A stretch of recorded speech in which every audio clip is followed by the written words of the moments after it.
નમસ્કાર. પરમ શક્તિ અને પરમ સત્યનું સ્મરણ કરીને અર્વાચીન યુગના આદ્ય કવિ શ્રી નર્મદનગર સુરતના પ્રબુદ્ધ નગરજનો, વડીલો અને મિત્રોને પ્રાચીન યુગના આદ્ય કવિ શ્રી નરસિંહનગરી જુનાગઢની દીકરી રાધાના શત શત વંદન. આ મારો ઈશ્વર સાથેનો સીધો સંવાદ છે.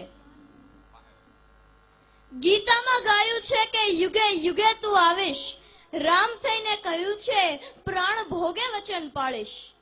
મને નથી લાગતું તું આવી શકીશ, નથી લાગતું વચન પાળી શકીશ. જ્યારે કરી આ મોટી મોટી વાતો અને આપ્યા આ વચન, ત્યારે હતો સતયુગ, ત્રેતા કે દ્વાપર? શું થશે તારા વચનનું? છે આ તો કળિયુગ હળાહળ.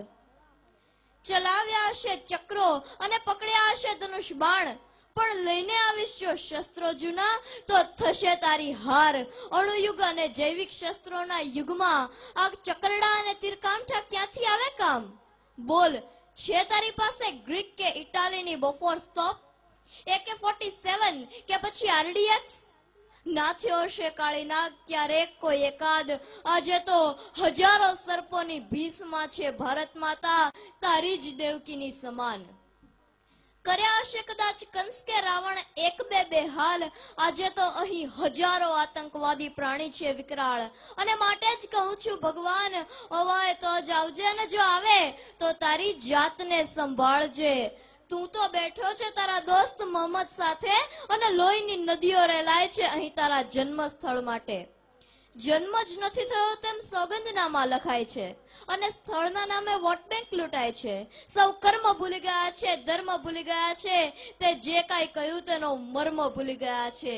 રામ થઈને આવે તો અયોધ્યામાં જ જન્મ્યો હતો તેનો પુરાવો લેતો આવજે. રામ સેતુ તે જ બંધાવ્યો હતો, તેની મંજૂરીની ખરી નકલ લેતો આવજે. સાથે 2 એન્જિનિયર નલ અને નીલને લેતો આવજે.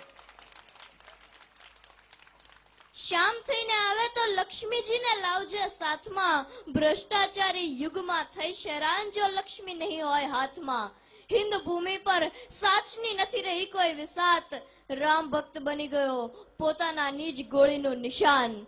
પ્રભુ નહીં આવે તો ચાલશે, શિવ ધનુષને બદલે વચન તોડીશ તો ચાલશે, પણ જો આવે તો સંભાળજે.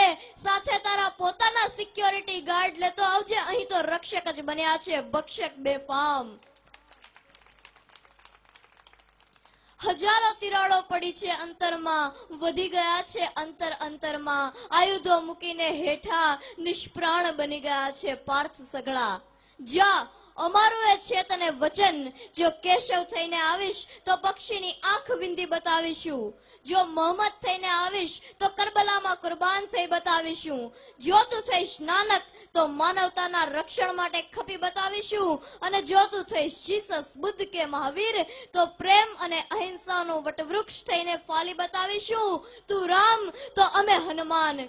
જો તું ખરેખરો ભગવાન હોય તો આવી બતાવજે. એક અંતરમાં પાર્થને જગાડીને કર્તવ્ય યાદ કરાવી બતાવજે. ભ્રષ્ટાચાર અને હિંસાના દૈત્યને મારી બતાડજે. હિન્દુત્વને સંસ્થાપિત કરીને ભારત વર્ષમાં પુનઃ સતયુગ લાવી બતાવજે. જય હિન્દ, જય ભારત.